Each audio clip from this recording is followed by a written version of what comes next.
नमस्कार, आप देख रहे हैं स्काईनेट टीवी इंडिया। पेश आज के मुख्य समाचार। प्रधानमंत्री नरेंद्र मोदी ने रविवार को पश्चिम बंगाल के बैरकपुर, हुगली, आरामबाग और हावड़ा में रैली की। प्रधानमंत्री ने कहा कि संदेश खाली की बहनों को डराया धमकाया जा रहा है। कांग्रेस को इस बार उनके शहजादे की उम्र से भी कम सीटें मिलेंगी। राहुल गांधी इस साल 19 जून को 54 साल के हो जाएंगे। पीएम ने कहा कि आज़ादी के बाद 50 वर्ष तक कांग्रेस के परिवार ने ही सरकारें चलाईं, लेकिन पूर्वी भारत को सिर्फ गरीबी और पलायन मिला। पश्चिम बंगाल हो, बिहार हो, झारखंड हो, उड़ीसा हो, आंध्र प्रदेश हो, कांग्रेस और इंडी अलायंस के दलों ने पूर्वी भारत को पिछड़ा ही छोड़ दिया। वैदिक मंत्रोच्चार और श्री बद्री विशाल लाल की जय के नारों के साथ रविवार को बद्रीनाथ धाम के कपाट खोले गए। इस दौरान 20,000 से ज्यादा श्रद्धालु मौजूद थे। इससे पहले ब्रह्म मुहूर्त में मंदिर के बाहर गणेश पूजन हुआ। इसके बाद पुजारियों ने द्वार पूजा की। मंदिर का कपाट 3 चाबियों से खोला गया। कपाट खुलते ही पहले दर्शन अखंड ज्योत के हुए। यह 6 महीने से जल रही है। इसके बाद बद्रीनाथ पर चढ़ा हुआ घी से बना हुआ कंबल हटाया गया, जो 6 महीने पहले कपाट बंद होने के समय भगवान को ओढ़ाया जाता है। इस कंबल को प्रसाद रूप में बांटा जाएगा। मंदिर के कपाट पिछले साल 14 नवंबर को बंद हुए थे, यानी 179 दिन बाद बद्री धाम के कपाट खोले गए। मतदान की गोपनीयता भंग करने के मामले में भोपाल से कांग्रेस विधायक आरिफ मसूद पर एफआईआर दर्ज की गई है। राजधानी के शाहजहानाबाद थाने में धारा 188 के तहत उस पर केस दर्ज किया गया है। वहीं हरदा में पूर्व मंत्री कमल पटेल पर मामला दर्ज किया गया है। पोते को पोलिंग बूथ पर ले जाने का उनका फोटो वायरल हुआ था।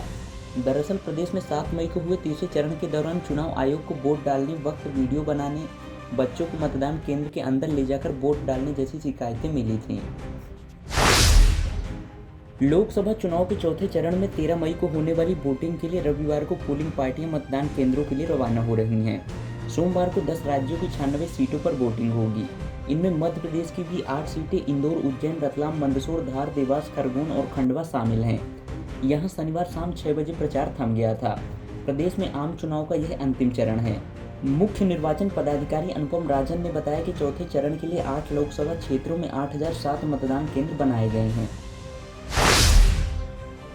वाराणसी दौरे के दूसरे दिन मुख्यमंत्री योगी आदित्यनाथ आज बाबा काल भैरव और श्री काशी विश्वनाथ मंदिर में दर्शन पूजन करने के लिए पहुंचे। बाबा विश्वनाथ मंदिर के गर्भगृह में विधिवत बाबा का दूध और जल से अभिषेक किया। वहीं बाबा काल भैरव की आरती उतारी। भारतीय अंतरिक्ष अनुसंधान संगठन यानी इसरो प्रमुख एस सोमनाथ ने कहा कि 10 साल में भारतीय स्पेस सेक्टर 9 से 10 बिलियन डॉलर यानी करीब 83,000 करोड़ रुपए की इंडस्ट्री बन जाएगा। अभी हम 2 बिलियन डॉलर की इंडस्ट्री हैं। सोमनाथ ने यह भी कहा कि प्राइवेट सेक्टर की 400 कंपनियां अपने कई मिशनों में इसरो की टेक्नोलॉजी का फायदा ले रही हैं।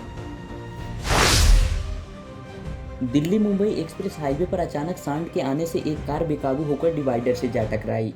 कार से बाहर निकलते ही पति पत्नी समेत 3 लोगों को पीछे से आए ट्रक ने कुचल दिया। हादसे में तीनों की मौत हो गई, वहीं 7 लोग घायल हो गए। झाबुआ में स्कॉर्पियो ने बाइक को टक्कर मार दी। बाइक सवार 3 लोगों की मौके पर ही मौत हो गई। एक घायल ने दाहोद गुजरात के अस्पताल में रविवार सुबह दम तोड़ा। हादसा राणापुर में कुंदनपुर पुलिस चौकी के पास कालिया कोटरी में शनिवार देर रात हुआ। देश के कई राज्यों में आंधी, बारिश और बिजली गिरने का दौर जारी है। बिहार में पिछले 24 घंटे में बिजली गिरने से 11 लोगों की मौत हो गई। मौसम विभाग ने कहा कि यहां आज 40 से 50 किलोमीटर प्रति घंटे की रफ्तार से हवा चलेगी।